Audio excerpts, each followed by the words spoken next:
Ele era Dário III, o homem cujo nome evoca o som de glória e o silêncio do fim. O último sopro de uma dinastia que, por 2 séculos, estendeu seu poder por uma vasta tapeçaria de terras, povos e culturas.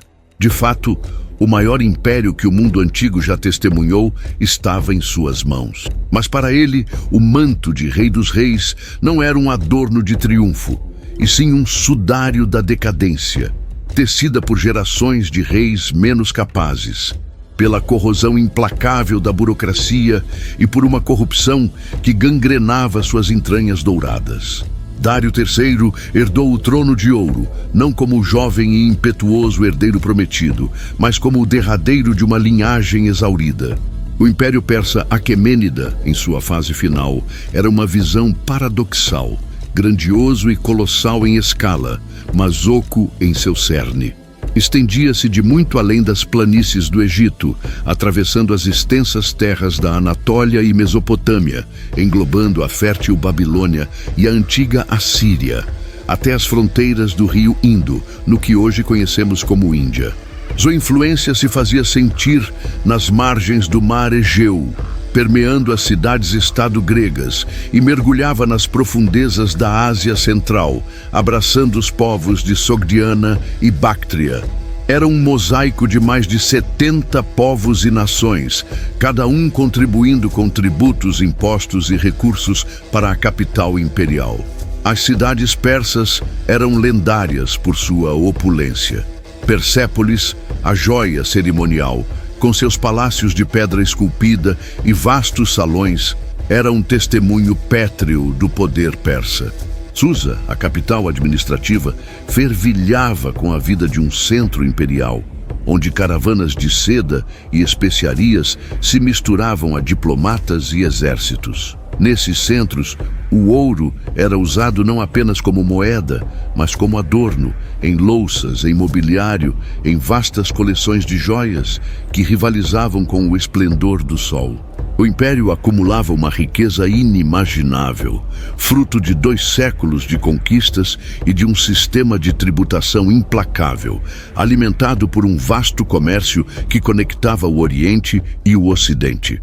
A lendária Estrada Real Persa, uma maravilha da engenharia antiga, com seus mais de 2.500 quilômetros de extensão, servia como uma artéria vital, transportando mensageiros, mercadorias e a própria vontade do Rei dos Reis por todo o vasto domínio.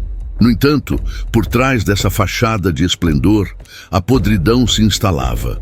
A máquina imperial, outrora um modelo de eficiência, havia se tornado pesada e ineficaz. A burocracia, que um dia garantira a ordem, agora estrangulava a inovação e a resposta rápida.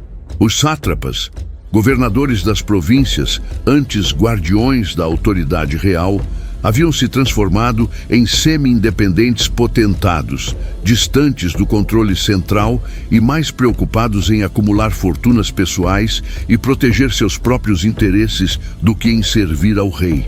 A corrupção era endêmica, minando a lealdade e a eficácia de cada camada do governo.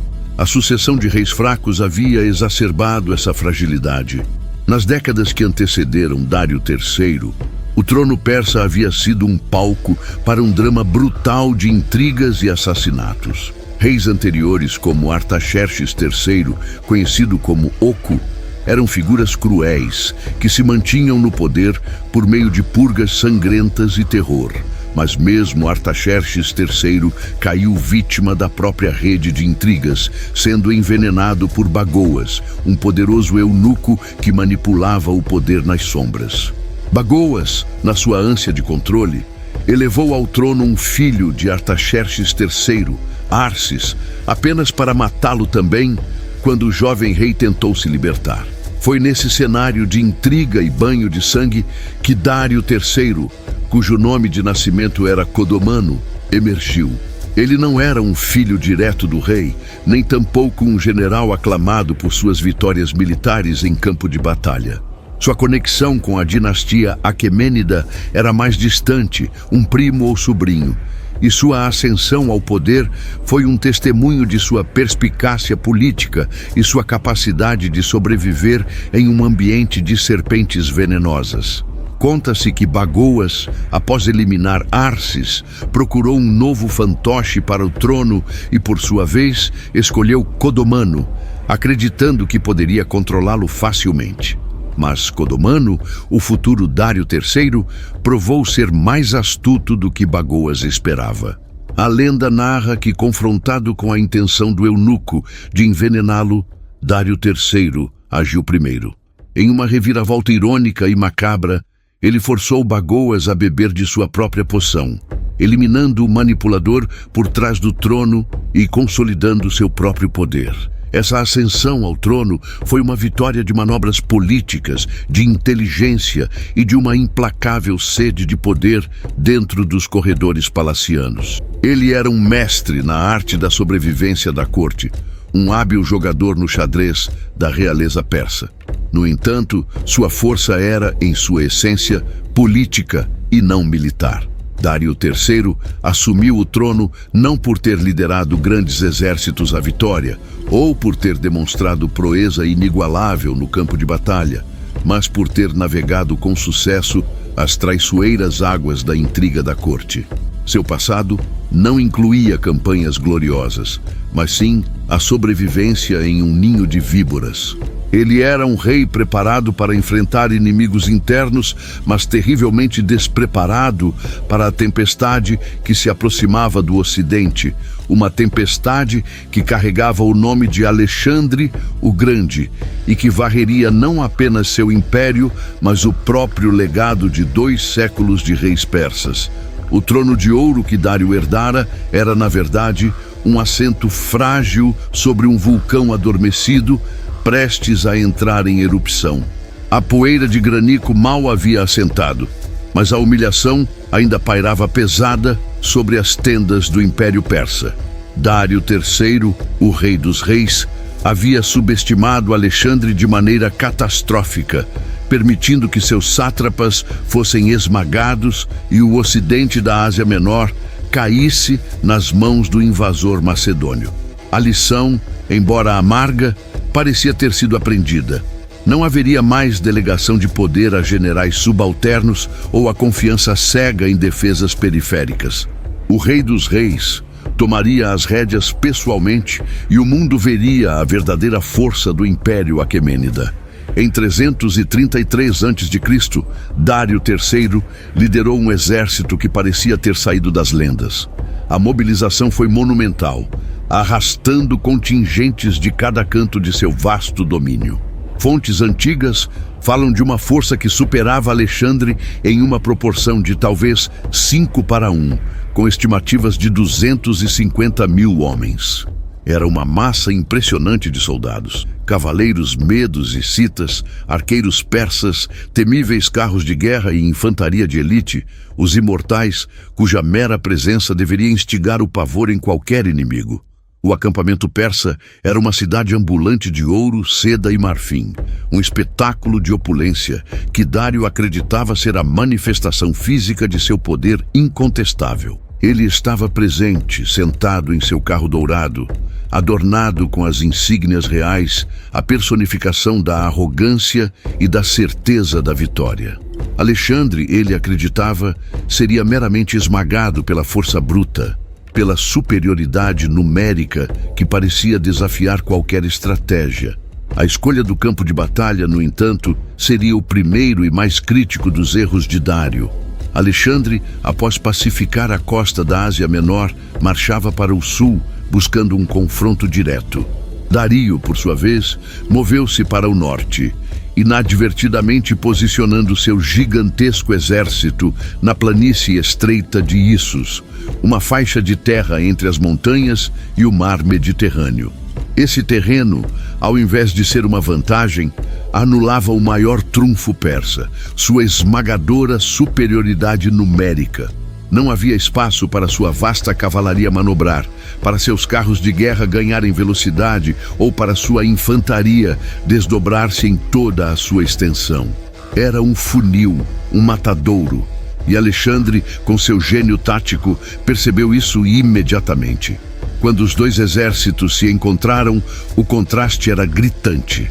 De um lado, a colorida e opulenta massa persa vibrando com o tilintar de armas e estandartes dourados.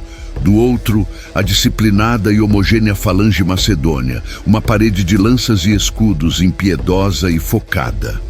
Alexandre, em uma de suas manobras mais ousadas e brilhantes, liderou sua cavalaria da direita, rasgando o flanco esquerdo persa. A batalha começou com uma ferocidade visceral. A infantaria macedônia, sob a liderança de Parmênio, segurava o centro persa, enquanto Alexandre, pessoalmente, apontava para o coração da formação inimiga, o próprio Dário III. O ponto de ruptura veio de forma abrupta e brutal. Alexandre, como um predador implacável, concentrou seu ataque contra o centro persa, onde Dário estava posicionado em seu carro de guerra. A falange, com sua muralha de sarissas, abriu caminho, e a cavalaria de companheiros de Alexandre, liderada pelo próprio rei, penetrou profundamente nas linhas persas. Dário, do alto de seu carro, observou com terror a quebra das suas linhas, a morte e o caos se espalhando. Ele viu seus comandantes caírem e o avanço imparável dos macedônios. A arrogância que momentos antes inflava seu peito transformou-se em pânico gelado.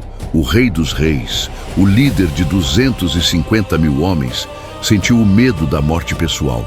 A visão de Alexandre se aproximando, com sua lança em riste e seu semblante implacável, foi a gota d'água. De repente, a coragem se esvaiu de Dário III. Sua certeza de vitória desmoronou em um instante de terror puro. Ele não era um guerreiro, mas um político, e a sobrevivência pessoal se tornou sua única prioridade. Em um ato de covardia que ecoaria por séculos, Dário virou seu carro de guerra e fugiu do campo de batalha. Sua fuga foi rápida e desesperada, deixando para trás seu exército em desintegração, seus soldados lutando e morrendo sem liderança. Mas a humilhação não parou por aí. No caos de sua fuga, Dário III abandonou não apenas seus guerreiros, mas também o que era mais sagrado para um rei persa, sua própria família. Sua mãe, Sisygambis, sua esposa, Estatira, e suas filhas, todas estavam no acampamento real, próximo ao campo de batalha, e agora eram presas fáceis para o exército vitorioso de Alexandre.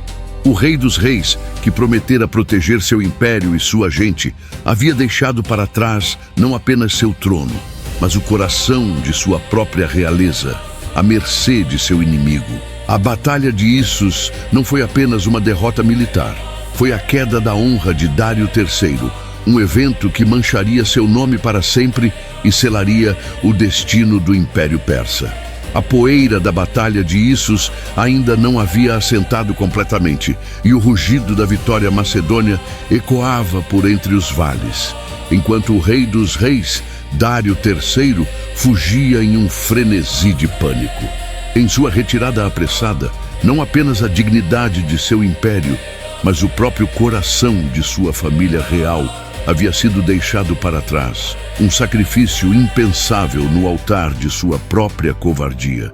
As tendas persas, um labirinto de opulência e cores vibrantes, contrastavam com a cena de caos que se desenrolava.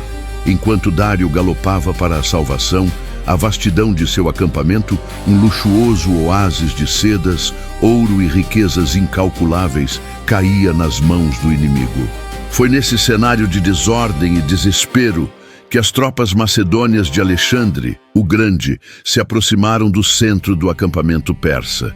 A visão era estonteante, tendas maiores que palácios, repletas de tesouros que fariam inveja a qualquer monarca ocidental.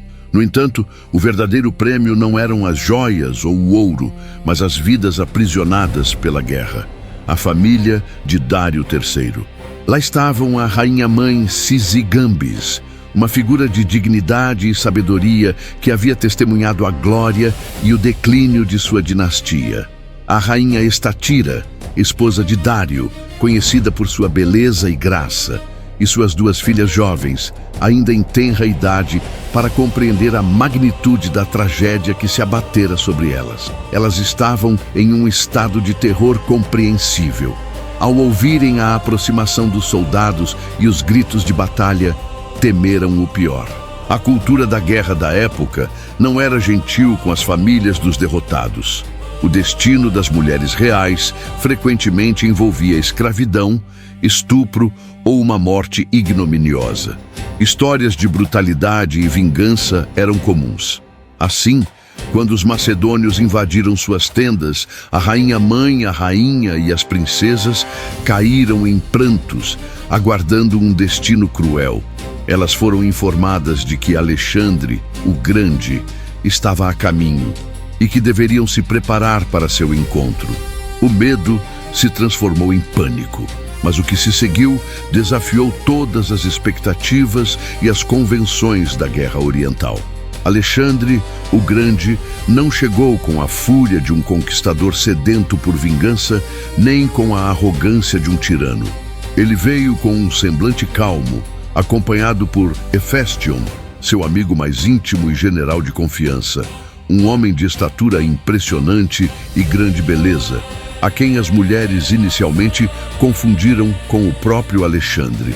Corrigido o erro, Alexandre se aproximou das mulheres com uma reverência inesperada. O que se seguiu foi um ato de cavalheirismo que ecoaria através dos séculos, um golpe de mestre em propaganda e, para Dário III, a mais profunda e pessoal das humilhações. Alexandre o Grande garantiu às mulheres que nenhum mal lhes aconteceria. Ele as tranquilizou, prometendo que seriam tratadas com todo o respeito e dignidade devidos à sua posição. Ele não apenas lhes permitiu manter seus escravos e suas vestes reais, mas também ordenou que recebessem todo o conforto e privilégios que desfrutavam antes da derrota. Suas posses seriam preservadas e sua honra intocada. Esse gesto de magnanimidade não era meramente um capricho do jovem conquistador. Era uma declaração poderosa, uma mensagem multifacetada destinada a abalar os alicerces do Império Persa e a mente de seu rei fugitivo. Ao tratar a família de Dário III com tamanha honra, Alexandre estava demonstrando sua própria superioridade moral, contrastando-a nitidamente com a fuga apressada de Dário, que havia abandonado seus entes mais queridos no campo de batalha. Era uma crítica velada, mas devastadora, à liderança persa. Para a rainha-mãe Sisygambis, a atitude de Alexandre foi um bálsamo inesperado para a ferida da derrota. Ela, que havia se prostrado diante de Alexandre, foi gentilmente erguida por ele. A dignidade com que ele tratou a família real persa, que incluía a sua própria mãe, gerou um laço de respeito mútuo. Disse que Sisygambis, em sua dor, chegou a declarar que Alexandre era o único rei digno de governar a Ásia e que, se ela não podia ter Dário, desejava que ele fosse seu filho. A notícia desses acontecimentos inevitavelmente chegou aos ouvidos de Dário III, que, desesperado e desonrado, tentava reorganizar suas forças. Imagina-se o golpe psicológico que essas informações representaram para ele. Saber que seu inimigo, o homem que acabara de derrotá-lo em batalha, tratava sua mãe, sua esposa e suas filhas com mais honra e respeito do que ele próprio lhes havia demonstrado ao abandoná-las, era uma facada em seu coração e em sua alma. A humilhação não era apenas militar ou política, era profundamente pessoal. Ele havia falhado não apenas como comandante, mas como homem, como pai e como filho.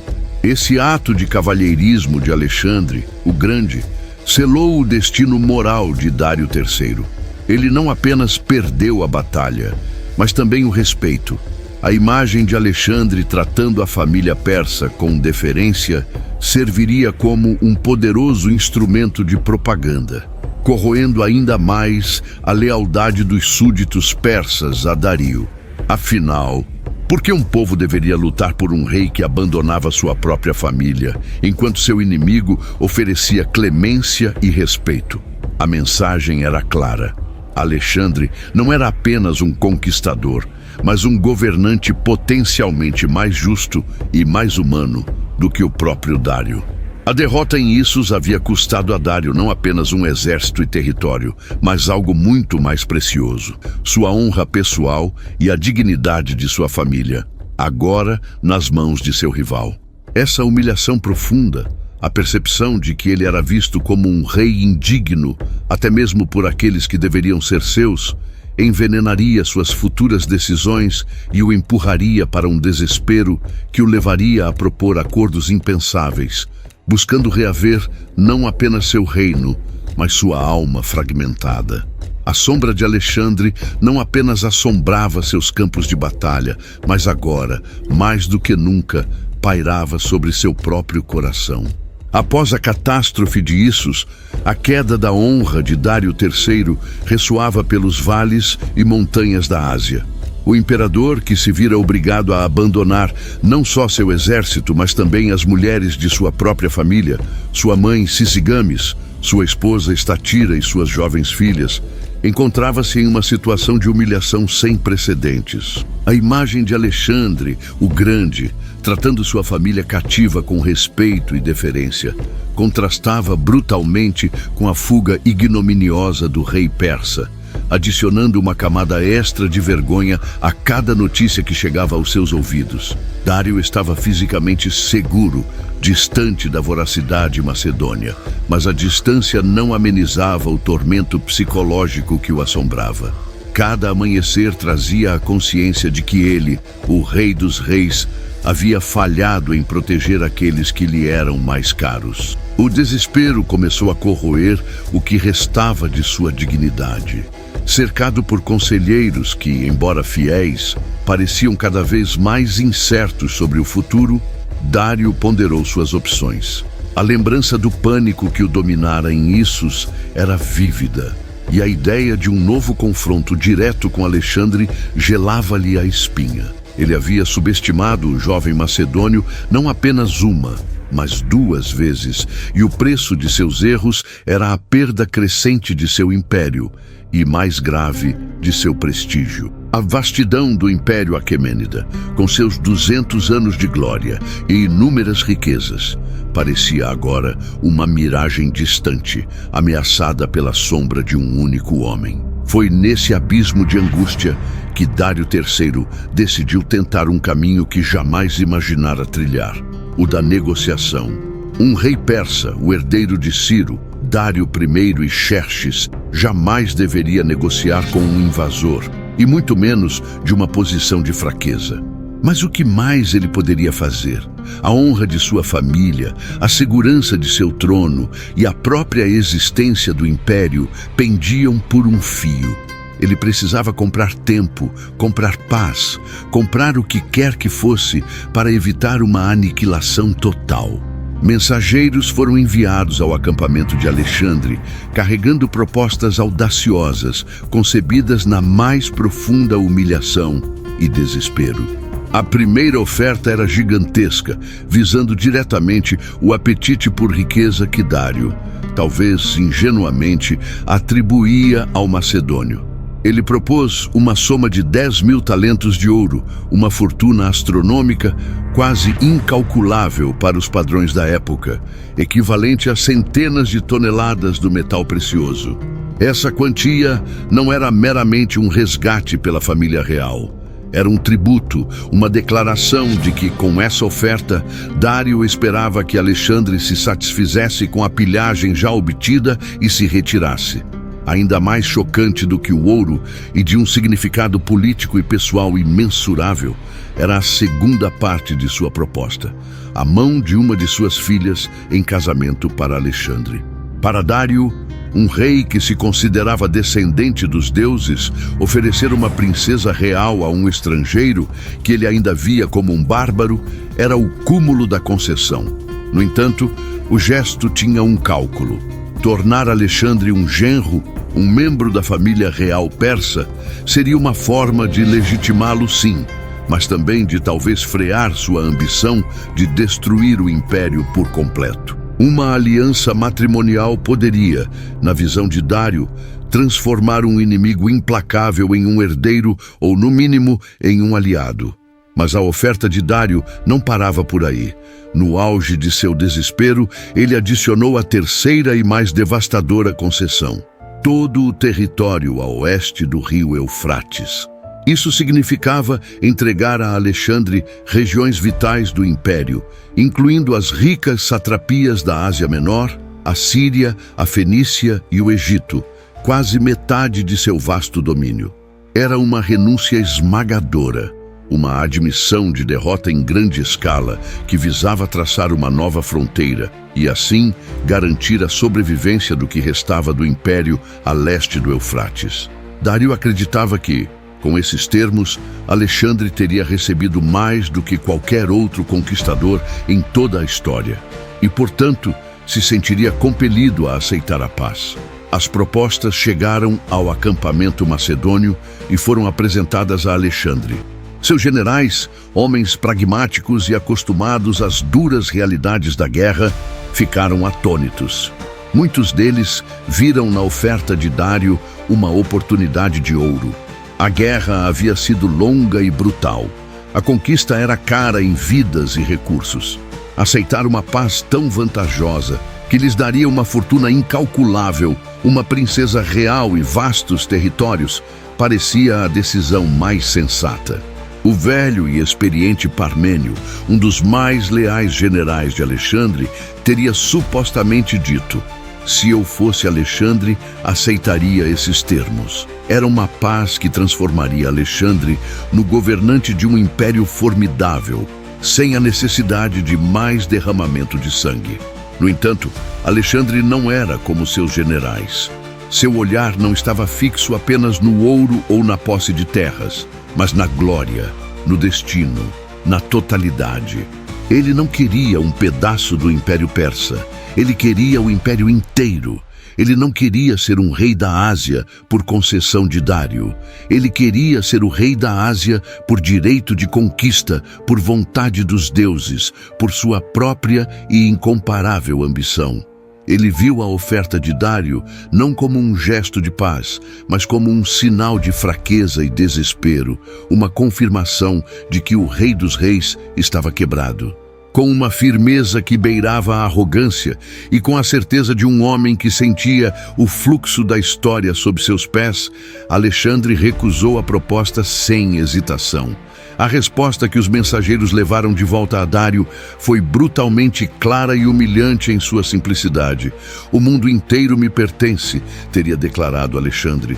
"Eu sou o novo rei da Ásia. Não há necessidade de Dário oferecer o que já é meu, nem de uma filha em casamento, pois eu tomarei a família real e o império por direito de conquista. A única opção de Dário é lutar, e o único termo que eu aceitarei é sua rendição incondicional." As palavras de Alexandre foram um golpe fatal para as já frágeis esperanças de Dário. A humilhação que ele sentira após Issus agora se transformava em um desespero profundo e sem volta. Ele havia se desnudado, oferecido tudo o que um rei poderia oferecer para preservar seu trono, e fora rejeitado. A recusa de Alexandre não deixava dúvidas. O macedônio não se contentaria com nada menos do que a aniquilação completa do Império Persa e a substituição da dinastia aquemênida pela sua própria. Não havia mais margem para negociação, não havia mais esperança de paz. Dário III estava encurralado, sem saída. A única estrada que restava era a da batalha. Uma batalha que ele sabia em seu coração que não queria, mas que agora era obrigado a travar. A sombra de Alexandre não era mais apenas uma ameaça distante. Era uma realidade iminente que prometia engolir tudo o que Dário conhecia e representava. O último rei dos reis estava prestes a fazer sua última e mais desesperada aposta. Desesperado, mas com uma resiliência quase cega, Dário passou os 2 anos seguintes reorganizando suas forças. Desde o desastre de Issus, ele havia perdido não apenas prestígio, mas também uma parte significativa de suas tropas mais experientes. No entanto, o Império Persa era vasto e sua capacidade de reunir recursos humanos e materiais parecia inesgotável. Ele convocou governadores de províncias distantes, Babilônia, Susiana, Sítia, Índia, exigindo que cada um trouxesse o maior contingente possível. A meta era criar um exército tão colossal que a mera visão de sua formação desmoralizaria qualquer inimigo.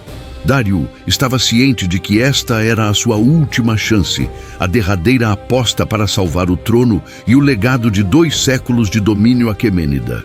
A planície escolhida para o confronto, Gaugamela, foi meticulosamente preparada pelos persas. Era um terreno vasto e aberto, ideal para o manejo de grandes formações de cavalaria e, crucialmente, para o uso de seus carros com foices. Dário ordenou que a área fosse nivelada, removendo qualquer pedra ou elevação que pudesse atrapalhar a carga de seus carros ou desorganizar a formação de suas milhares de tropas. Ele acreditava que a vantagem numérica esmagadora e o terreno sob medida lhe dariam a vitória decisiva. A cada dia, os persas trabalhavam, transformando a paisagem em um tabuleiro de xadrez onde ele acreditava ter todas as peças e todas as vantagens, e onde Alexandre seria finalmente esmagado. Enquanto Dário se focava na massa e na preparação do terreno, Alexandre se concentrava na disciplina, na velocidade e na engenhosidade tática. Ele sabia que não poderia vencer os persas em um embate direto de força bruta. Sua mente estratégica estava sempre um passo à frente, antecipando os movimentos de Dário e procurando por fraquezas na aparente invencibilidade persa. A confiança de Alexandre não era arrogância, mas sim uma crença inabalável na superioridade de seu treinamento e de suas táticas, algo que Dário, com sua ascensão ao trono através da intriga, nunca realmente compreendeu em termos militares. Ao amanhecer daquele fatídico dia, 1º de outubro de 331 a.C., a cena era de tirar o fôlego. O exército persa se estendia até onde a vista alcançava, uma tapeçaria de cores e culturas, com cerca de 15 elefantes de guerra posicionados estrategicamente na linha de frente, imponentes e ameaçadores. Historiadores antigos falam em números que variam de 250 mil a 1 milhão de combatentes. Uma massa humana que parecia capaz de engolir o pequeno, mas letal, exército macedônio. A formação persa era imensa, mas também complexa, exigindo uma coordenação que Dário lutaria para manter sob o calor da batalha. Alexandre, com seu exército significativamente menor, algo em torno de 47 mil homens, composto por 40 mil de infantaria e 7 mil de cavalaria, observava a imensidão do inimigo. Sua estratégia era arriscada, mas calibrada. A batalha começou com a investida dos carros com foices, a arma secreta de Dário.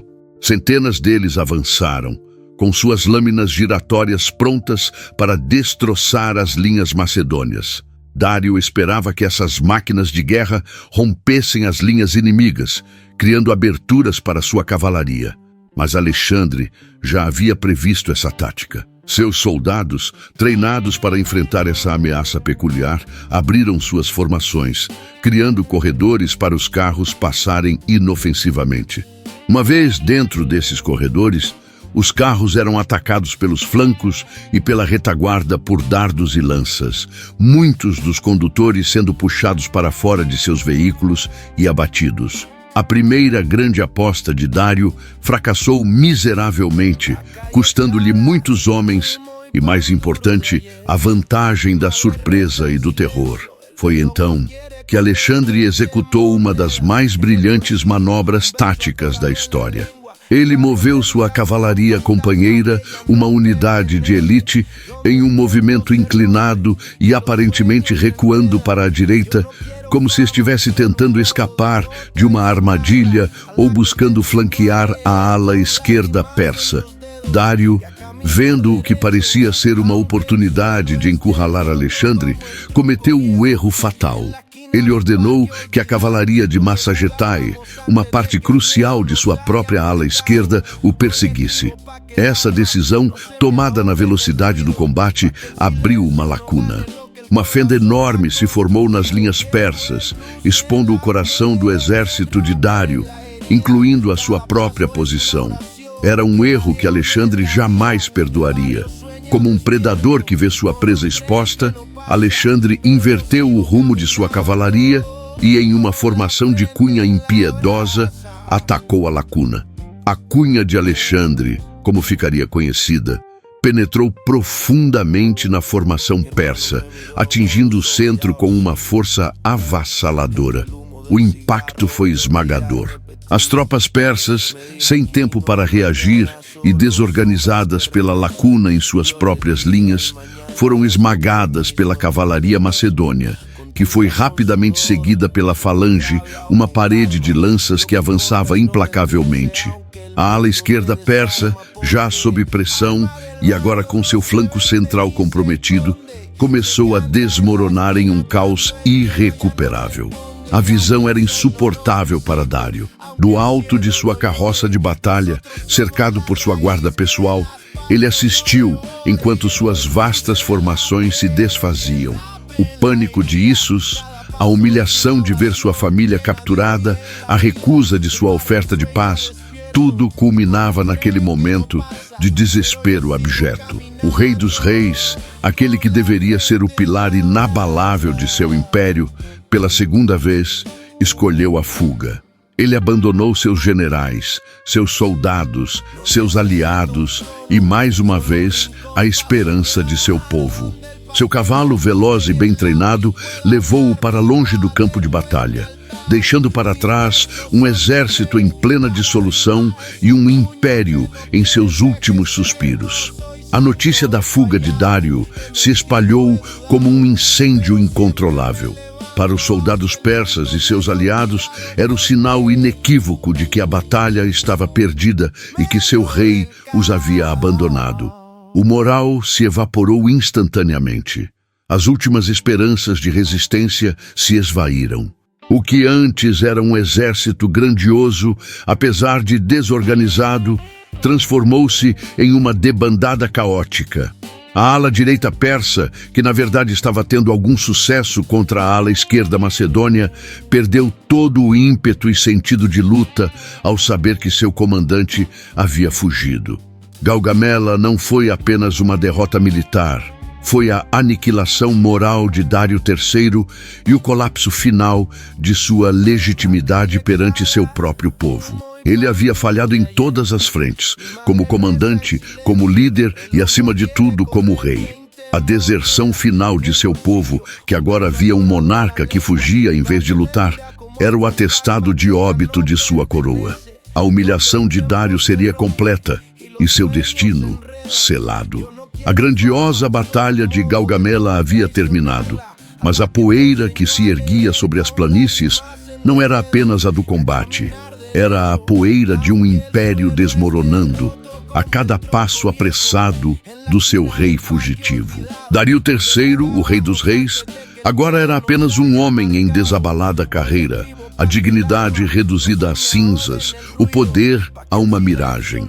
Enquanto ele se esvaía em desespero para o leste, Alexandre, o Grande, consolidava sua vitória com a frieza e a eficácia de um predador. A primeira joia persa a cair nas mãos macedônicas foi a lendária Babilônia.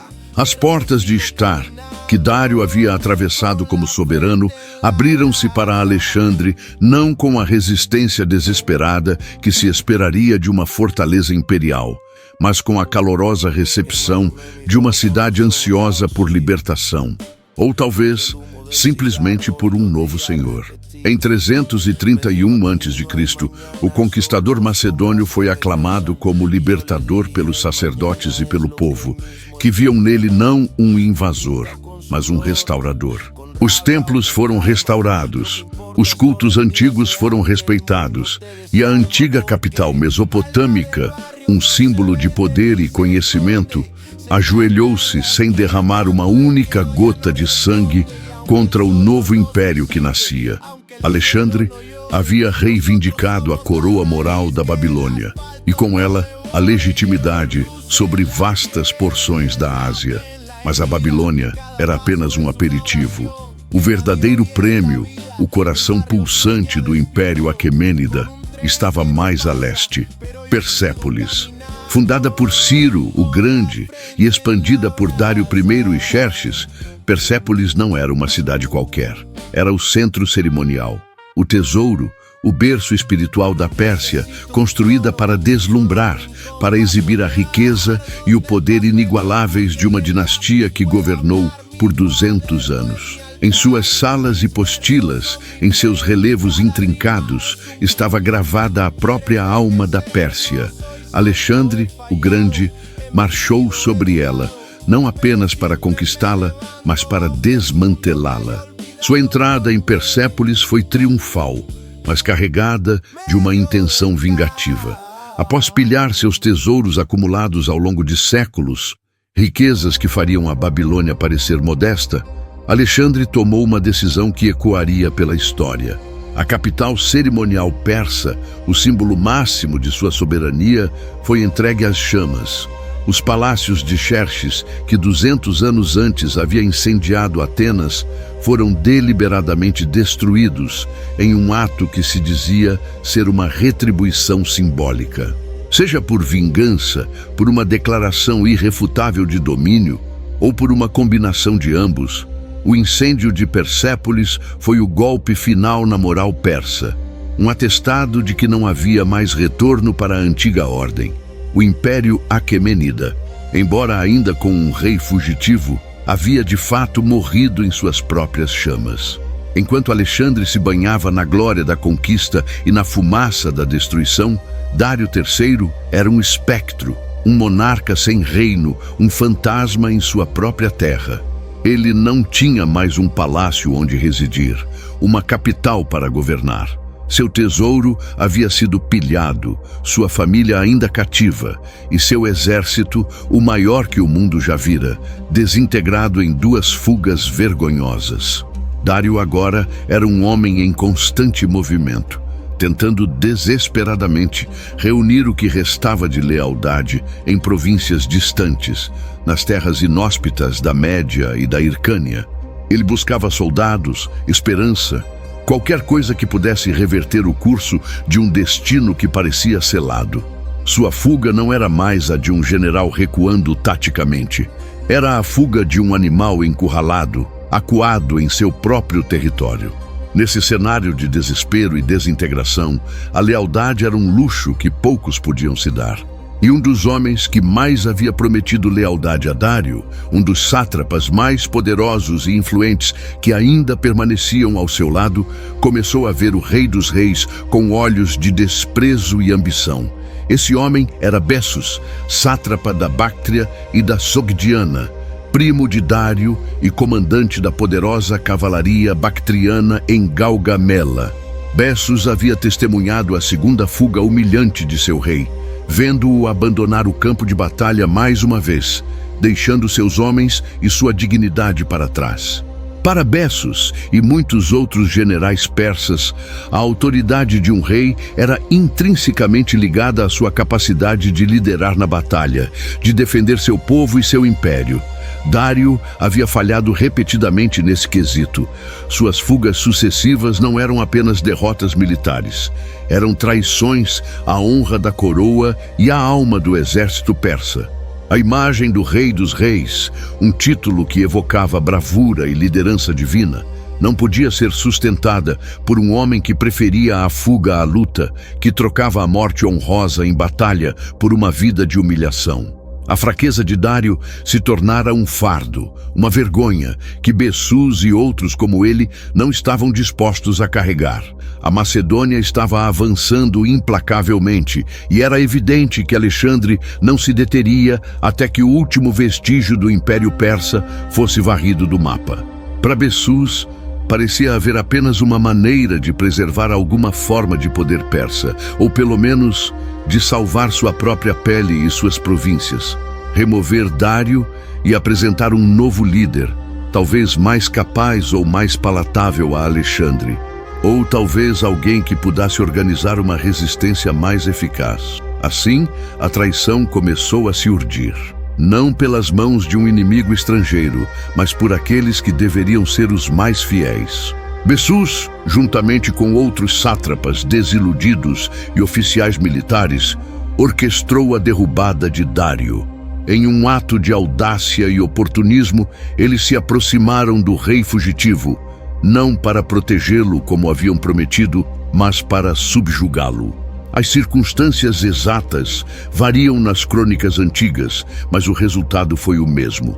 Dário III, o último Aquemênida, foi capturado por seus próprios homens. Em uma virada cruel do destino, o rei que se recusara a lutar até a morte em 3 grandes batalhas, que havia fugido para preservar sua vida, agora se encontrava prisioneiro, amarrado, humilhado e despojado de qualquer dignidade restante. Dário não era mais o soberano de um vasto império, mas um cativo à mercê daqueles que ele deveria governar. Bessus, ao prender Dário, não apenas usurpou a autoridade real, mas também se autoproclamou o novo rei da Pérsia, assumindo o nome de Artaxerxes V.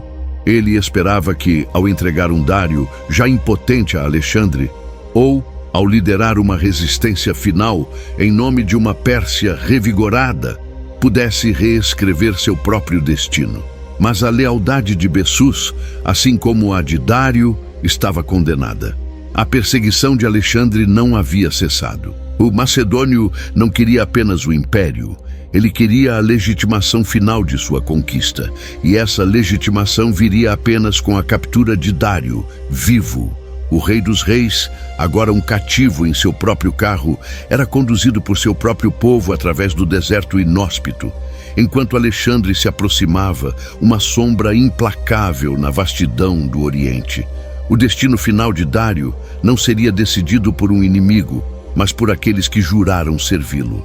Após o colapso em Gaugamela e a subsequente traição de Bessus, o outrora grandioso rei dos reis, Dário III, jazia como um prisioneiro patético, arrastado por seu próprio súdito através das vastas e inóspitas paisagens do Império Aquemênida.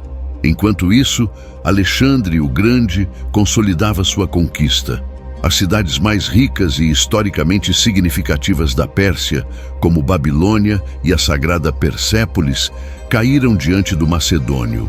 A chama que consumiu Persépolis, o coração cerimonial do império, não era apenas um incêndio, mas a pira funerária de uma dinastia que durara mais de 220 anos. Mas o destino de Dário ainda não estava selado, e Alexandre sabia que para legitimar seu domínio sobre a Ásia, precisava de Dário vivo.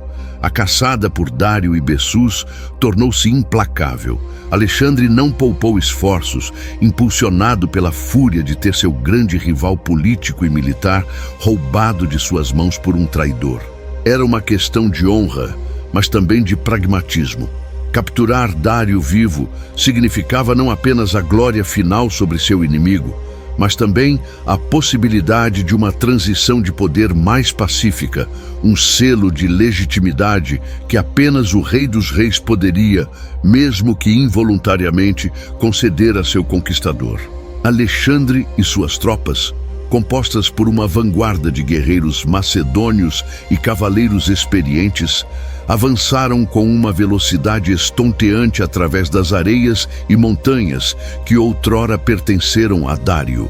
A perseguição era exaustiva, atravessando centenas de quilômetros em poucos dias, sob um sol escaldante e em meio a terrenos implacáveis, uma prova da determinação inquebrantável do jovem rei macedônio. Bessus, por sua vez, estava desesperado. A cada dia, a sombra de Alexandre se aproximava. O medo de ser alcançado com o rei capturado em seu poder tornava-o ainda mais cruel e irracional. Ele sabia que Alexandre não perdoaria a traição e a usurpação do poder real. Para Bessus, Dário vivo era um estorvo, um fardo que o atrasava e que, em última instância, poderia ser sua condenação. A solução em sua mente distorcida e aterrorizada era eliminar a fonte de seu problema. Foi em meados do ano de 330 a.C., em uma região desolada do nordeste do Irã, próxima a um lugar que seria conhecido como Hecatômpilos, que a tragédia de Dário se consumou. Os batedores macedônios, após dias de perseguição incansável, finalmente avistaram uma carroça de bagagem abandonada à beira de uma estrada poeirenta. Não havia guardas, nem sinais de luta recente, apenas o silêncio lúgubre do deserto. Ao se aproximarem, a cena que se revelou chocou até mesmo os mais endurecidos soldados. Ali, prostrado na carroça, semi-escondido entre peles e cobertores, estava Dário III, o rei dos reis, aquele que havia comandado exércitos de centenas de milhares de homens, que possuía o maior império do mundo conhecido, estava esfaqueado, sangrando e agonizava sozinho, abandonado por aqueles que juraram protegê-lo. As feridas eram graves, múltiplas, e a vida esvaía-se lentamente de seu corpo enfraquecido pela fuga e pela humilhação. Bessus e seus cúmplices haviam desferido os golpes mortais antes de fugir, deixando o rei para morrer em uma carroça solitária, um fim ignóbil para um soberano de tão longa linhagem. Quando Alexandre finalmente chegou ao local, seu coração deve ter se apertado com uma complexa mistura de emoções. A visão de seu grande rival, aquele que ele havia perseguido por quase 4 anos, reduzido a uma figura moribunda e abandonada, não era a vitória que ele havia imaginado. Alexandre não queria Dário morto pelas mãos de um traidor. Ele queria a rendição, a submissão, a vitória legítima em campo de batalha ou a captura que selaria seu próprio destino como sucessor.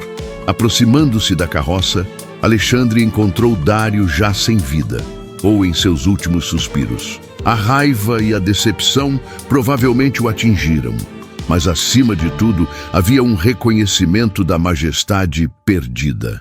O macedônio, em um ato que se tornaria lendário, tirou seu próprio manto real e o estendeu sobre o corpo de Dário, cobrindo seu rosto e as feridas para prestar-lhe as últimas honras. Este gesto não era apenas um sinal de respeito pessoal por um inimigo caído, mas também um ato político magistral. Ao honrar Dário, Alexandre se posicionava não como um invasor bárbaro, mas como o legítimo sucessor de uma dinastia milenar. Ele demonstrava que a guerra era contra um rei específico, não contra o império ou seu povo. O Império Persa, agora seu, merecia um tratamento digno para seu último soberano. A mensagem era clara. Alexandre respeitava a instituição do reinado persa e, ao fazê-lo, reivindicava para si essa mesma autoridade. A busca por Bessus se intensificou, agora com um fervor ainda maior, movida pela vingança pela morte do rei e pela punição da traição. Alexandre não demoraria a encontrar o sátrapa traidor. Bessus tentou se refugiar na Báctria, mas foi traído por seus próprios homens que o entregaram a Alexandre. Sua execução foi brutal e pública, servindo como um aviso severo a qualquer um que ousasse desafiar a autoridade de Alexandre ou trair a lealdade a um rei. Bessus foi impiedosamente torturado e, segundo algumas fontes, suas orelhas e nariz foram cortados, e ele foi posteriormente desmembrado ou crucificado. Uma demonstração da severidade com que Alexandre tratava a deslealdade, especialmente a um monarca. O corpo de Dário III foi levado de volta para Persépolis ou para outro local real aquemênida, onde Alexandre ordenou um funeral real completo, com todas as honras e rituais que um rei dos reis persa merecia. Não era apenas um enterro, mas uma declaração.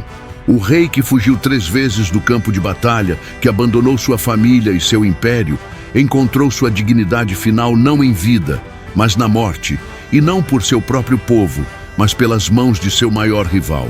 A ironia era cruel e completa. Alexandre, o conquistador que tirou tudo de Dário, foi quem lhe concedeu o único resquício de honra em seu fim trágico. A humilhação de Dário foi total. Ele viveu à sombra de um homem e foi honrado na morte por aquele mesmo homem. Um desfecho que ecoa a promessa inicial de seu azar da coroa. Dário III foi o último.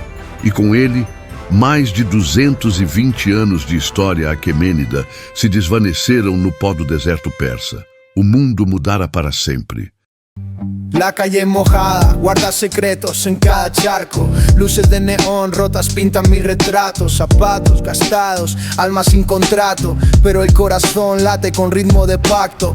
Vi caer amigos como hojas en octubre. Soñaban con gloria, terminaron en sombra y hambre. Yo escribo con tinta de noche sin luna, donde el miedo se esconde y la esperanza se encuna, yeah. Lágrimas en el asfalto no se secan solas. Son ríos que cantan lo que el pecho no desahoga. Si el mundo te apaga, tú enciende una sola. Porque el alma del barrio nunca se desenrolla. Mi abuela rezaba con velas en la ventana. Decía que el fuego vence toda mañana.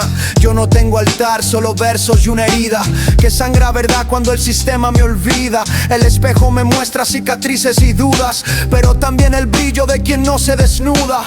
Ante la derrota, aunque el camino se quiebre, sigo con el alma en modo sobrevivir y crecer. Lágrimas en el asfalto no se secan solas. Son ríos que cantan lo que el pecho no desahoga. Si el mundo te apaga, tú enciende una sola. Porque el alma del barrio nunca se desenrolla.